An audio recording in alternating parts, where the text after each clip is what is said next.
Vamos lá, vamos seguir aqui, ó. É hora de mais um episódio do nosso já clássico quadro Não Convide para a Mesma Festa.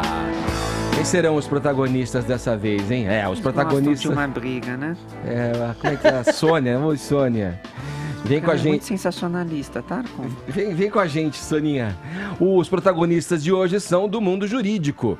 Marco Aurélio Melo e Sérgio Moro. Em entrevista à coluna Painel da Folha de São Paulo, o ministro do STF criticou o ex-juiz por causa dos diálogos da chamada Vaza Jato.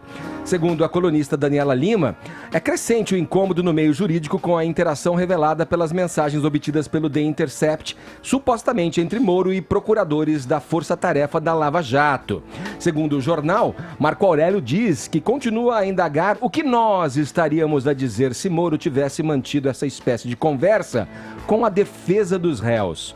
Ministério Público no processo é parte e tem que ser tratado como tal, disse o ministro do STF. Ainda de acordo com o painel, Marco Aurélio espera que o atual ministro da Justiça não ocupe a cadeira que é hoje dele, Marco Aurélio, e que deixará em 2021 ao se aposentar compulsoriamente. Vamos lá, Caio. Esses pontos aí que o ministro traz, ministro do Supremo Marco Aurélio traz, são as questões que eu sempre coloco aqui, quando a gente fala sobre isso aqui. Eu fico batendo nessa tecla aí. O Ministério Público é a parte do processo. Você assim entende também? Não, o Ministério Público é parte imprópria do processo, a doutrina é divergente.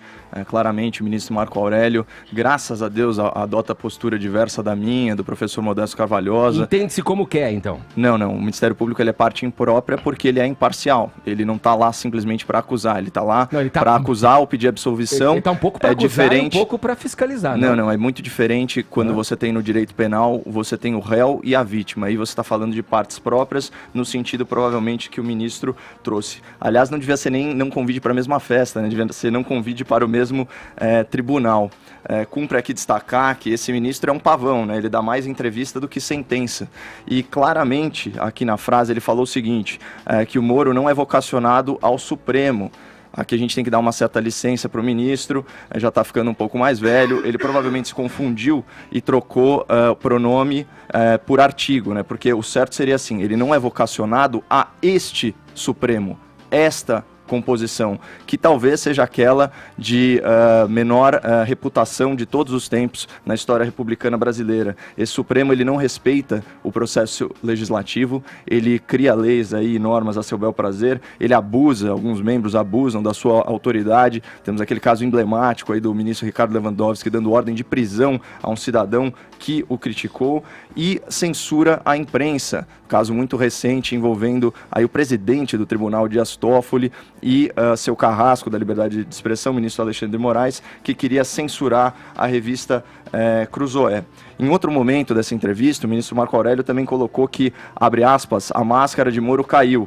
Bom, se esse fosse o caso, a máscara caiu e nós descobrimos que ela era transparente, porque a percepção que a população tem do Sérgio Moro permanece a mesma. É um juiz linha dura com a criminalidade, que não homologa a delação generosa, como foi o caso da delação dos irmãos Batistas, costurados aí pelo ex-procurador-geral, alguns procuradores, aí figuras bem duvidosas, e com amém, inclusive, de membros do Supremo Tribunal Federal. E a gente descobriu o que a gente já sabia, que Sérgio Moro é empenhado no combate à corrupção e leva isso muito a sério.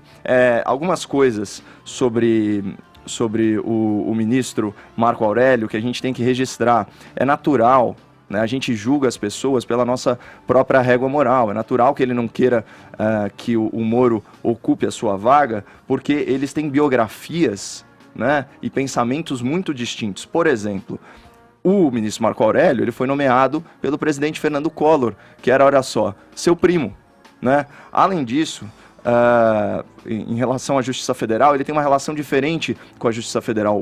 O Sérgio Moro, por exemplo, ele entrou na Justiça por concurso público. Já a filha do ministro, né? Ela foi nomeada como desembargadora do TRF após derrotar nomes muito experientes, como reportado pela Folha de São Paulo à época, pela Dilma Rousseff. Ela deve ser um prodígio jurídico, porque ela tinha só 37 anos, Edgar, e era advogada.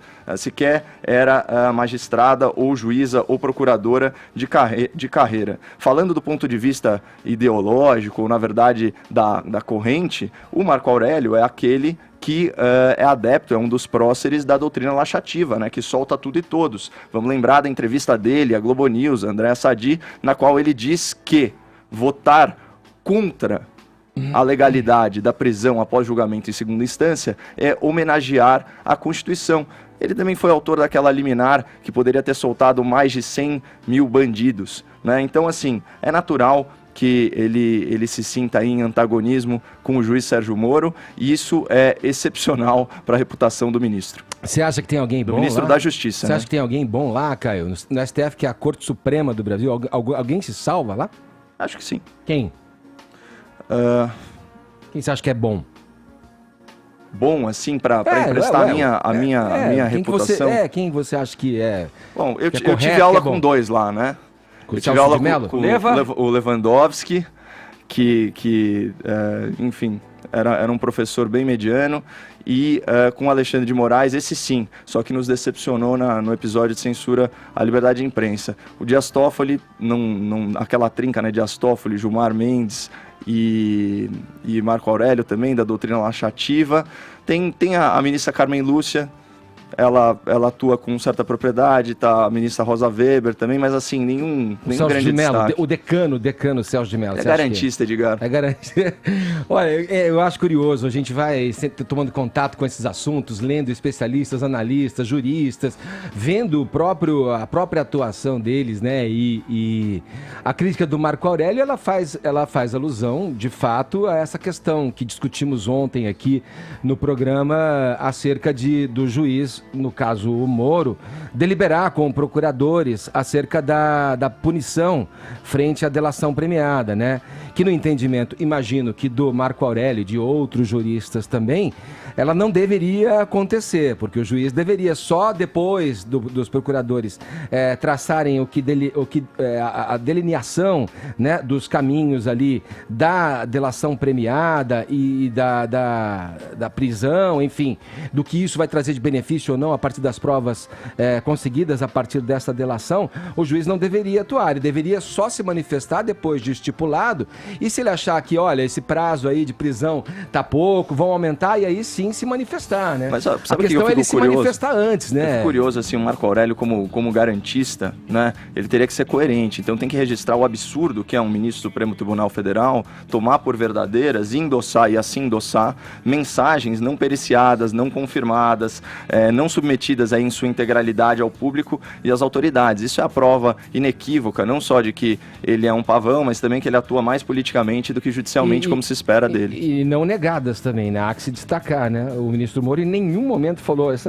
aí não foi eu que falei, eu não falei isso. Ele não foi categórico na afirmação. Ele disse... mas o ministro ele tem que se manifestar, especialmente sendo um juiz, sendo um magistrado, ele tem que se manifestar sobre fatos concretos. Né? Ele pode dar entrevista, mas tem que se manifestar sobre fatos concretos, sim, não sobre ilações e possibilidades. Sim, né? sim. Como se verdadeiras fossem. Sim, olha, então, sei lá, eu fico pensando, é bom que exista essa... É bom e ruim, na verdade, que exista essa divergência frente à interpretação da lei, né? Porque ela dá margem a você tomar atitudes que muitas vezes têm um ar da legalidade, mas que na verdade são ilícitos, né? Tem ali um bom embasamento na letra fria da lei, como se diz, mas o resultado não é lá muito esperado ou justo. O senador Orovisto, diante do senso de justiça de que cada um tem o seu, né? Então o senador Orovisto do Paraná, ele cunhou uma expressão legal para isso. Ele falou de canalice legalista.